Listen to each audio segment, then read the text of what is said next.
नमस्कार, आप सभी का वीरी टीवी भारत में स्वागत है। श्रावण माह में भगवान शिव की पूजा अर्चना की जाती है। भगवान शिव के 12 ज्योतिर्लिंग हैं। इन ज्योतिर्लिंग में से एक भीमा शंकर भी है। ये पवित्र स्थान महाराष्ट्र के पुणे से लगभग 110 किलोमीटर दूर शिराधन गांव में स्थित है। ये गांव सह्याद्री पर्वत पर स्थित है। इस मंदिर को मोटेश्वर महादेव के नाम से भी जाना जाता है। इस मंदिर के समीप एक नदी बहती है जिसका नाम भीमा नदी है। ये नदी आगे जाकर कृष्णा नदी में मिलती है। इस मंदिर की बहुत सारी विशेषताएं हैं। आज हम इसमें जुड़ी कथा के बारे में आपको बताते हैं। पौराणिक कथा के अनुसार रावण के भाई कुंभकर्ण को सह्याद्री पर्वत पर कर्कटी नामक राक्षसी मिली। दोनों ने एक दूसरे से शादी कर ली। शादी के बाद कुंभकर्ण लंका वापस आ गए, लेकिन कर्कटी पर्वत पर ही रह गई और उसने एक पुत्र को जन्म दिया। कुंभकर्ण के इस पुत्र का नाम भीम था। राम ने कुंभकर्ण का वध कर दिया। हालांकि कर्कटी ने अपने पुत्र को देवताओं से दूर रखने का फैसला लिया। बड़ा होकर भीम ने अपने पिता कुंभकर्ण की मृत्यु का बदला लेने का सोचा। भीम ने भगवान ब्रह्मा की तपस्या करके उनसे ताकतवर होने का वरदान प्राप्त किया। एक राजा कामरूपेश्वर थे जो भगवान शिव के भक्त थे। एक दिन भीम ने राजा को भगवान शिव की पूजा करते देख लिया।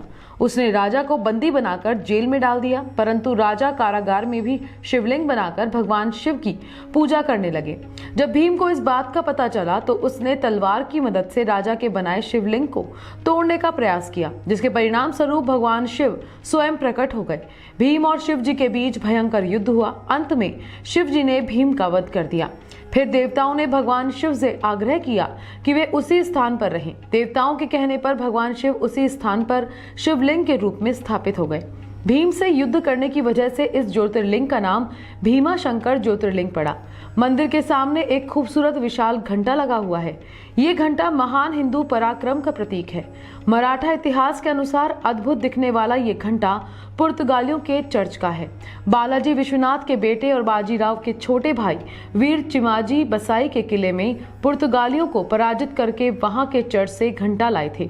इस घंटे में जीसस के साथ मदर मैरी की मूर्ति बनी है और 1727 लिखा हुआ है। इस घंटे को महाराष्ट्र में पेशवाओं के काल के प्रसिद्ध राजनेता नाना फडणवीस ने लगवाया था और सभा मंडप और शिखर बनवाकर मंदिर को आधुनिक स्वरूप प्रदान किया था।